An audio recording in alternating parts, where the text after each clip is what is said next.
guys, I hope you're okay. This week is Diabetes Week, so happy Diabetes Week to you. I haven't sat down like this in front of a camera for a while because I've been having loads of fun running around filming vloggy style films, so I hope you've been enjoying those. The reason I wanted to sit down today is because the theme for Diabetes Week this year is setting the record straight. And there's an issue I think is so important to people living with type 1 diabetes and managing type 1 diabetes that doesn't really get discussed openly enough, I don't think, and it certainly doesn't get publicized enough, and that is the psychological impact of living with type 1 diabetes. I always say type 1 diabetes is a really contradictory disease. You can't see it, but it is potentially life-threatening. It kind of sits in the background until it makes its presence massively known because you're in a really terrifying situation. And those situations can really quickly become life-threatening, but just as quickly they can be completely sorted out and off you go and carry on with your day. It's a really bizarre condition to live with, which I don't think people really can understand until you've lived with it firsthand, or certainly someone very close to you is living with it. Many people live with this as an invisible illness in that they don't really talk about it to other people, they just get on with it and deal with it. I think the word invisible illness is so misleading because it is such a present condition. You cannot really switch off from it. You can go about your business and stuff, but it's always kind of there in the back of your mind. Don't get me wrong, this condition is completely manageable, and I like to think I promote that everywhere I go, but to get it to a manageable state takes so much constant self-management. It's just thousands and thousands of decisions. We're making them pretty much every minute of every day, and most of them without even consciously knowing it, which is amazing because it shows that it's become second nature. The goalposts though are constantly shifting. There is no prescription for this condition, and the condition is unique to every single individual that has it. It takes a mental toll on a person. I'm always really baffled by how the focus of diabetes management and what's considered good diabetes management is completely on the numbers. There's just a little bit of a disconnect here for me because we really are a slave to those numbers. We're constantly trying to keep within that perfect range of blood sugar levels, and it just does not give any credit to the fact that this is a condition that's completely driven by hormones, and hormones don't play by the rules. So sometimes, no matter how hard you try, the numbers just won't add up. And it's already really difficult that you're living with this condition that is so relentless and so constant and won't let you switch off. But then when you're trying your hardest and the numbers don't make sense and you feel like you're damaging your body, certainly that's how I felt in the past, that can be so frustrating. And the fun thing there is that the more stressed you get, the more that's going to affect your blood sugar levels. But I was never told this. My blood sugars absolutely skyrocket if I'm stressed, but I didn't make that connection for years and years because I was just never made aware. So to put this into context for those of you that don't live with type 1 diabetes, the first thing I do the second I wake up is sense check myself to see whether I feel hypo or hyper. That's whether my blood sugars are low or high. I do a blood test very first thing before I do anything else, and if my blood sugars are off, I then have to take a correction dose. Chances are I'm not feeling too great, and then I have to start getting ready for my day. So I do all the normal things. I shower, I have breakfast, but before I have breakfast I have to count the carbohydrates in my breakfast and dose accordingly. I have to think about whether I've got enough supplies to see me through the day. I have to think about whether I've got enough hypo supplies. If I get a low blood sugar, I need to fix it quickly, especially if I'm somewhere where I can't access like a shop to buy something that will sort it out. I have to think about it before I go into a big meeting. I have to think about my diabetes before I eat, before I drink, before anything passes my lips. I think about it before I exercise. I think about it before I go out for the night, and that is before we even get to hospital appointments. Remembering your prescription. Have I put my prescription in? Am I going to run out of supplies before I get new stuff?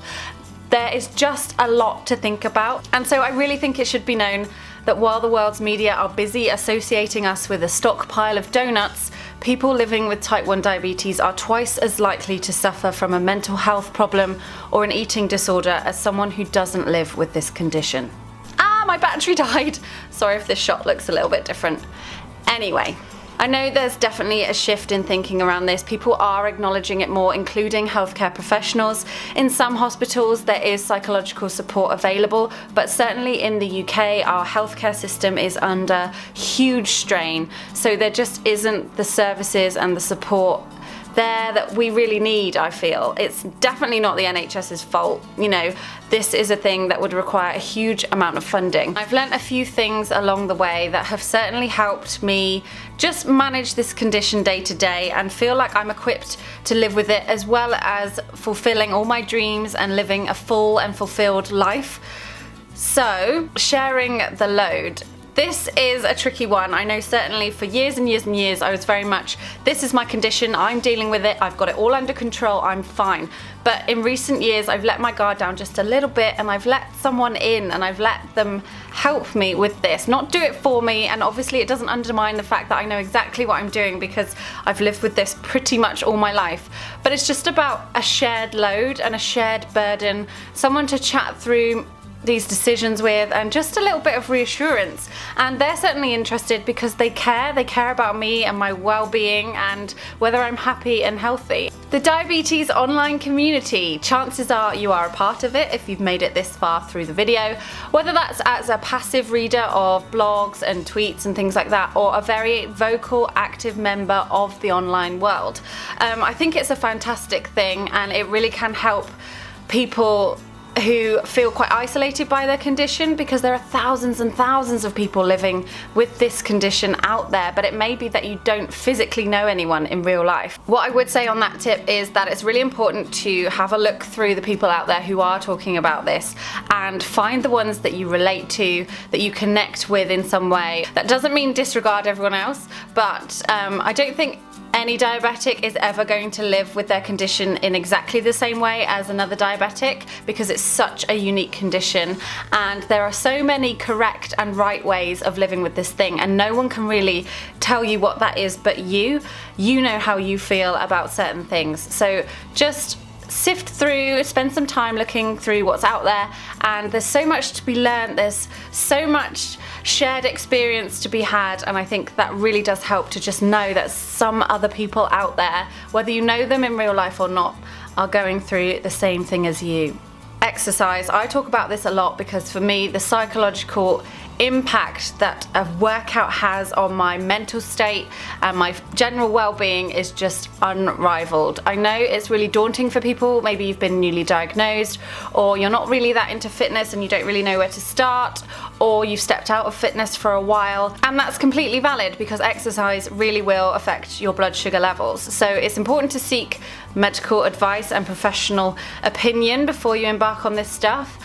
But for me, even if I get my basal tweaks wrong or my doses slightly wrong around exercise, the psychological benefit I will get after I've done a good sweat session completely outweighs any of that. For me, the kind of extra planning and the extra attention needed is so worth it. Changing things that no longer serve you. Last year I moved to Manchester for a new job, which is massively drastic as I had or have a really stable, lovely life in London. But I wasn't happy, and that was affecting my mental state, which was then affecting my ability just to cope with life and this chronic condition that I have to deal with on top of everything else. So I did something about it, and now I'm much happier. You don't have to do anything as drastic as moving 200 miles up the road, but I do think it's important to acknowledge that we adapt, we're constantly evolving and growing and changing. And just because you've done something always doesn't mean you need to do it always. Certainly as I've got older, I've paid so much more attention to the things that nourish me and serve me and feed me and make me happy. And as long as you're not harming anyone else, I think that's a really healthy thing to do.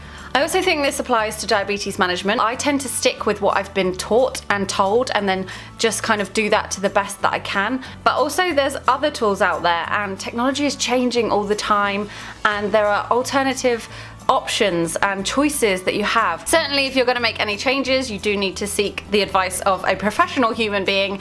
Don't just listen to me and overhaul everything about your diabetes. Please go and seek professional guidance. Okay, thank you. This isn't meant to be a really negative video. It's not supposed to be, oh, woe is us, look at this awful thing that we're going through. I think I have an amazing life, a really fulfilled and full and happy life, but I just want to acknowledge that this is a thing. It is a mental condition and a mental drain sometimes. I'm just putting it out there and setting the record straight. I guess it goes back to this thing of diabetes being a really contradictory condition. Some days I just go about my life and it quietly sits in the background and doesn't get in my way and everything's great and I'm fine. Other days, type 1 diabetes beats me over the head relentlessly and repeatedly, but then the next day I'm fine. Just like anything else, there are good days and there are bad days. I'm not the first person to put this out there, and I certainly hopefully won't be the last, but I just wanted to acknowledge that type 1 diabetes isn't just about the numbers. I think I've made my point. I guess that's it. I really hope you've enjoyed this video or found it useful in some way. Basically, if you are struggling with your type 1 diabetes, please know that you are not alone in how you're feeling. I will leave some links below to various places that might be quite useful. If you've liked this video, please give it a little thumbs up. I like those little thumbs. Thank you. And do subscribe if you want notifications for when I've uploaded a new video. Thank you so much for watching and happy Diabetes Week. Hopefully I'll see you again soon.